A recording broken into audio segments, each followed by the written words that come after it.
Hello, my name is Marcus Cleveman, and welcome back to your one and only favorite news crew.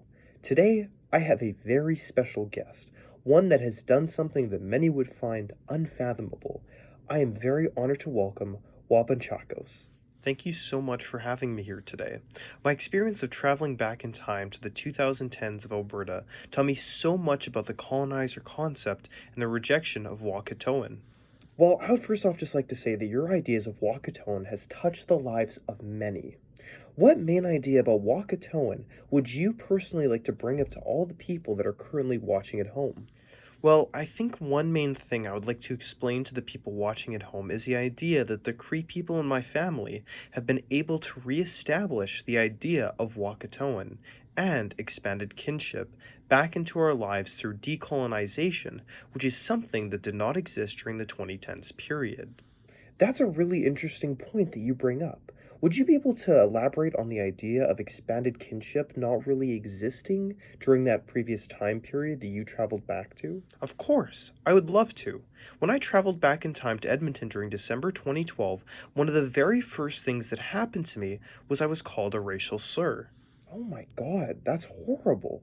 That's one huge example of the lack of expanded kinship that the colonizers had during that time period. Unfortunately, it sure is. It was something that really shocked me because I'd never seen that before. In 2350, I was so used to the ideas of Wakatoan that being exposed to such violence made me feel really hurt and rejected. It made me realize just how far the Cree people have come since decolonizing our minds back to our original state. I'm really sorry to hear that that happened to you.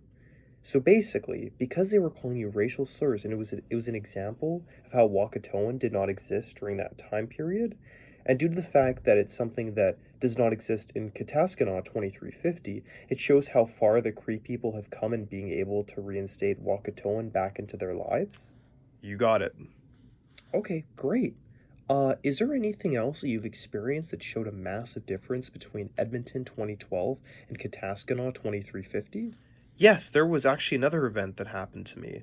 We refer to ourselves as they, as in Wakatoan teachings. We do not assign ourselves to gender roles.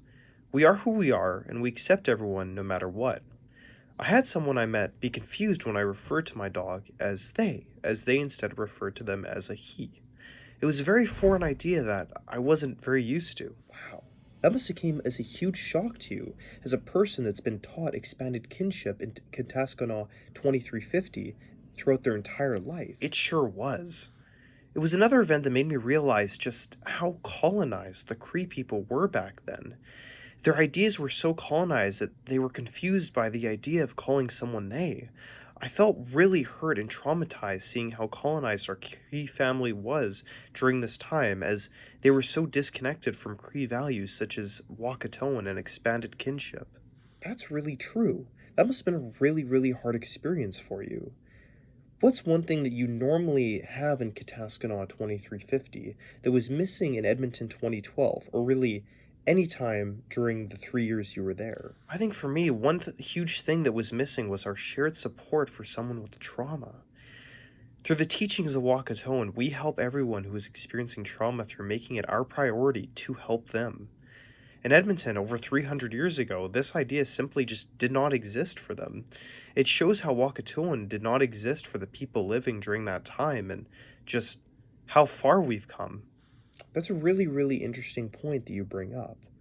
Why do you feel it exists for you now and it didn't back then?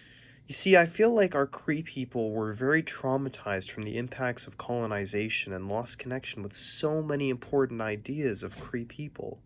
Yet, when the returners left, it gave us time for our people to reconnect with our culture and become who we once were. Well, I must say, you were extremely brave for going throughout those 3 years and experiencing that for your people. It's something that not many people would be able to do, and I think it's truly beautiful that you and your people were able to reconnect with who you once were. If you could tell the audience one thing at home right now, what would it be? Well, if I could bring one point across, it would be that going back 300 years ago, Wakatoan did not exist. It was a foreign idea that barely any Cree people knew about. From the specific pronouns to racial slurs, It was an idea that all colonizers completely rejected. Yet, when the returners left, we were able to reconnect with our culture and reinstate it back into our lives.